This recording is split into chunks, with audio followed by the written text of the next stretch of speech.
प्रिय दोस्तों, आज मैं फिर एक बार लेकर के आया हूँ भगवान भोलेनाथ और माता पार्वती की भक्तिमय कहानी। एक बार की बात है, माता पार्वती और भगवान शिव पद यात्रा पर विश्व भ्रमण के लिए निकले। विश्व में अनेकों स्थान घूमने के बाद पार्वती माता थक गईं और भगवान शिव से थोड़ी देर विश्राम करने को कहा। भगवान शिव ने विश्राम करने के लिए हामी भरी और दोनों एक पीपल के पेड़ के नीचे बैठ गए। थोड़ी देर बाद भगवान शिव अपनी करवट बदलकर लेट गए, लेकिन माता पार्वती की निगाहें उन चींटियों की कतार पर टिकी थीं जो एक स्थान से दूसरे स्थान पर जा रही थीं, और चींटियों के बीच रास्ते में पड़ा था एक रेंगने वाला कीड़ा जिसे चींटियां निरंतर काट रही थीं। कीड़ा अपनी रक्षा करने में असमर्थ था क्योंकि चींटियां अनेक थीं। कीड़ा अत्यधिक पीड़ा में था, वो अपनी रक्षा करने के लिए छटपटा रहा था। पार्वती माता यह दृश्य देख दुखी होने लगी। माता कैसे न कैसे उस कीड़े की पीड़ा मिटाना चाहती थीं, लेकिन खुद करने में असमर्थ थीं। तो पार्वती माता ने कीड़े को इस समस्या से निजात दिलाने के लिए भगवान शिव से प्रार्थना की।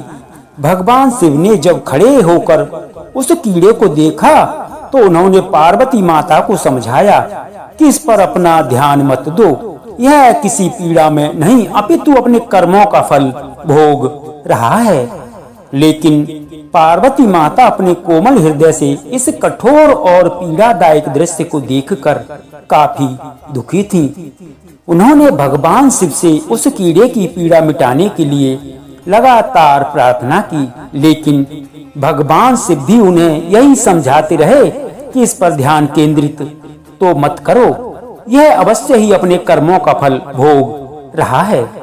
भगवान शिव ने समस्या से छुटकारा पाने के लिए माता पार्वती को वहां से कहीं दूसरे स्थान पर चलने को कहा ताकि उनका ध्यान वहां से हट सके, लेकिन माता पार्वती ने भी हट जिद कर रखी थी। वह बोली, जब तक इसकी पीड़ा नहीं मिटेगी मैं यहाँ से नहीं जाऊंगी। अब भगवान शिव को त्रिया हट के आगे मजबूर होकर उस कीड़े की पीड़ा मिटानी पड़ी।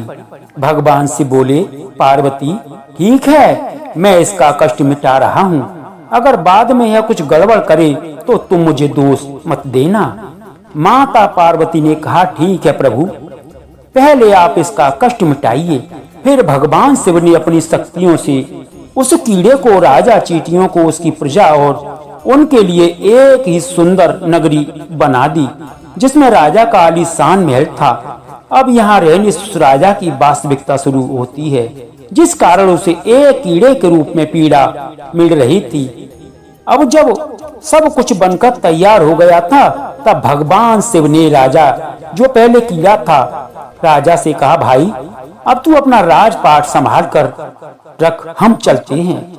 लेकिन राजा अपने व्यवहार से बड़ा ही घमंडी और एक चरित्रहीन व्यक्ति निकला। उसने माता पार्वती की सुंदरता पर मोहित होकर उनका हाथ पकड़ लिया और भगवान शिव का यह कहकर अपमान किया कि तू एक योगी बनकर भटकने वाला एक साधारण सा ब्राह्मण, भला तेरे साथ यह सुंदरी स्त्री कैसे रह सकती है? इसकी जगह तो मेरे महल में है जिसे मैं अपनी रानी बनाऊंगा। इतनी सुंदर स्त्री एक राजा की रानी ही बन सकती है, ना कि एक साधारण से योगी की जिसे न अपने आज का पता है न कल का पता। अब मेरी बात सुन और यहाँ से चुपचाप चला जा, यह तो मेरी रानी बनेगी। भगवान शिव ने राजा को बहुत समझाने की कोशिश की और बोले, यह मेरी पत्नी है, तू अपना राजपाट संभाल, तुझे हजारों रूपवती मिल जाएंगी। भगवान शिव ने उसे खूब समझाने की कोशिश की, लेकिन राजा अपनी जिद पर अड़िग रहा। तो भगवान शिव ने कहा, ठीक है राजा, तुम इसे अपनी रानी बना लो, मैं चलता हूँ। दोस्तों, जिस इंसान की भावनाएं गलत हों, जिसकी हीन भावना हो, उस इंसान को कोई नहीं बदल सकता। दोस्तों, इस कहानी से हमें यही शिक्षा मिली कि इंसान को कभी भी घमंड और अहंकार नहीं करना चाहिए, क्योंकि ये विनाश के कारण हैं और ये सदैव पतन की ओर ले जाते हैं। दोस्तों, कहानी कैसी लगी एक बार कमेंट में जरूर बताएं। इसी तरह की भक्तिमय कहानी हम आपको लाते रहेंगे।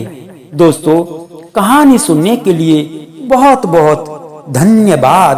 ओम नमः शिवाय।